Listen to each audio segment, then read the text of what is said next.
caranya jika kita ingin membagi bilangan yang lebih besar.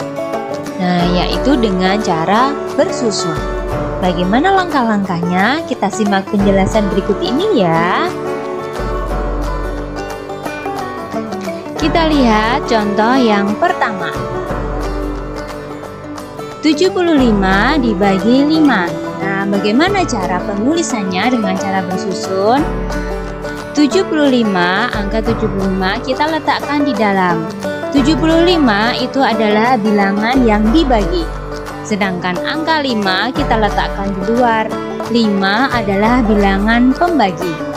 Nah, langkah yang pertama itu adalah 7 dibagi 5. Sama halnya 5 itu dikalikan berapa ya? Yang hasilnya mendekati 7, tetapi tidak boleh lebih dari 7. Nah, anak-anak boleh menggunakan tabel perkalian seperti ini. Nah, di sini anak-anak bisa lihat dari hasil perkaliannya ya.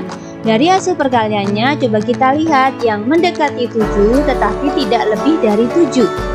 Oh, ternyata ada angka 1 di sini ya. Nah, berarti angka 1 ini adalah hasil dari pembagiannya. Maka angka 1 kita letakkan di atas sini ya.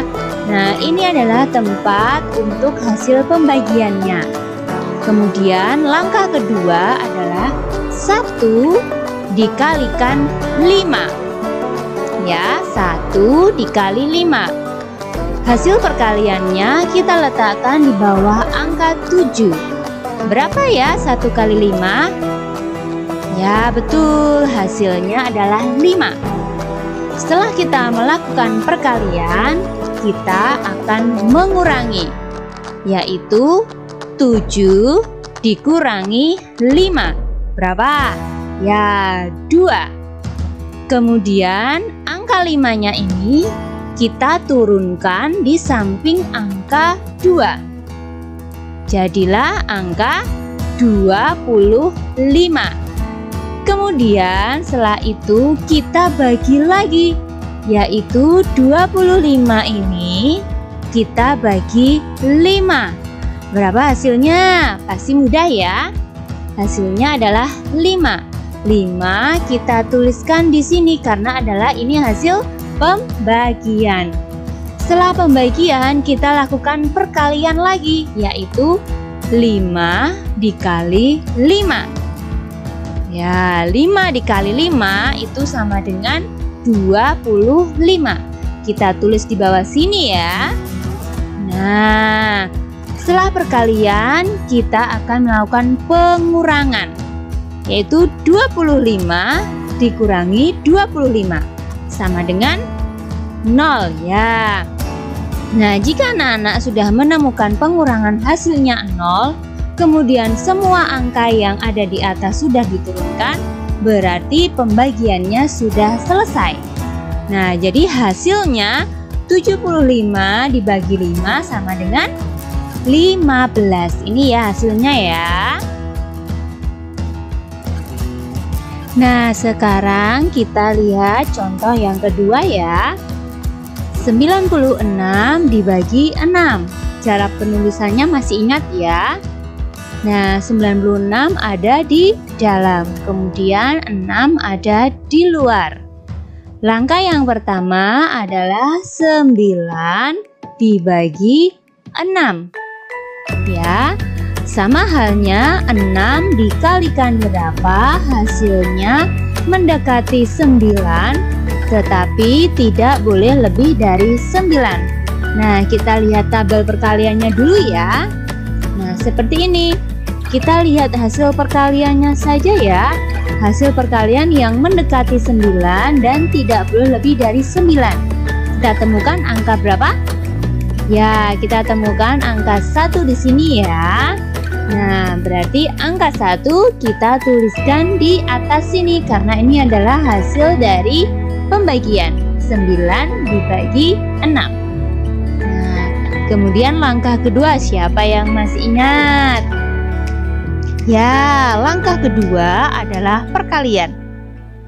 1 dikali 6. Berapa hasilnya?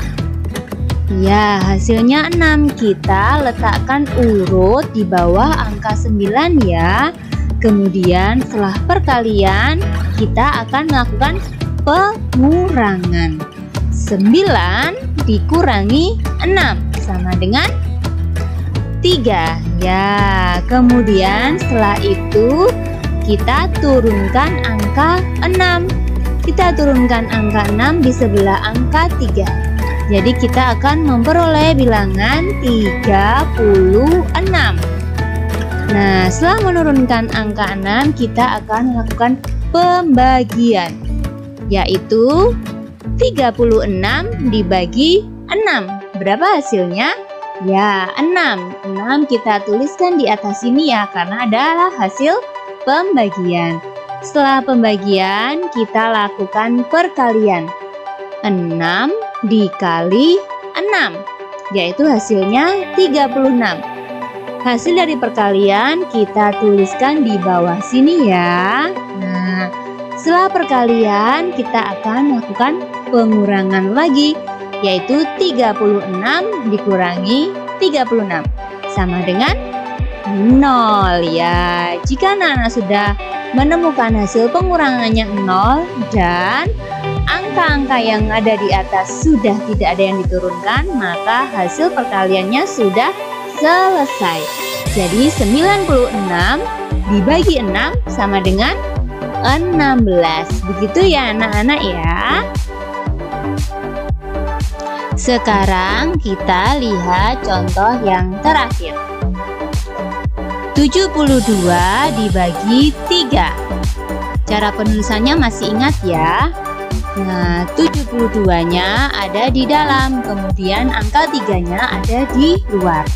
Langkah yang pertama adalah 7 dibagi 3.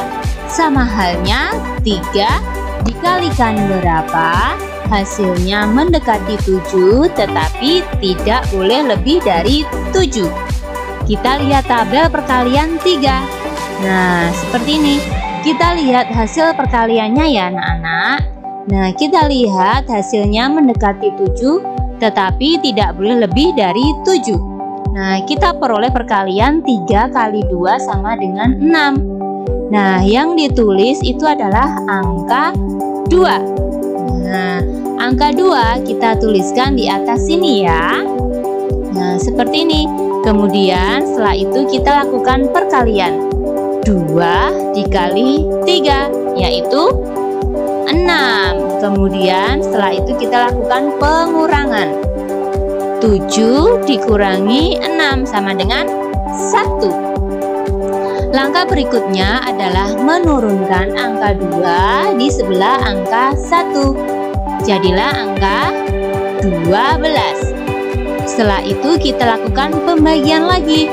12 dibagi 3 sama dengan, ya, sama dengan 4. Langkah selanjutnya kita lakukan perkalian lagi. 4 dikali 3 yaitu 12. Nah, langkah yang terakhir adalah pengurangan. 12 dikurangi 12 sama dengan, ya, sama dengan 0. Nah, setelah anak-anak melakukan pengurangan dan menemukan angka 0, kemudian angka yang di atas sudah diturunkan semua, maka pembagiannya sudah selesai. Diperoleh hasil berapa ini? 24. Nah, dari ketiga contoh tadi, maka anak-anak dapat menyimpulkan bahwa dengan pembagian cara bersusun itu ada pembagian, ada perkalian, dan ada pengurangan. Ingat-ingat ya, pembagian, perkalian, dan pengurangan. Begitu ya anak-anak.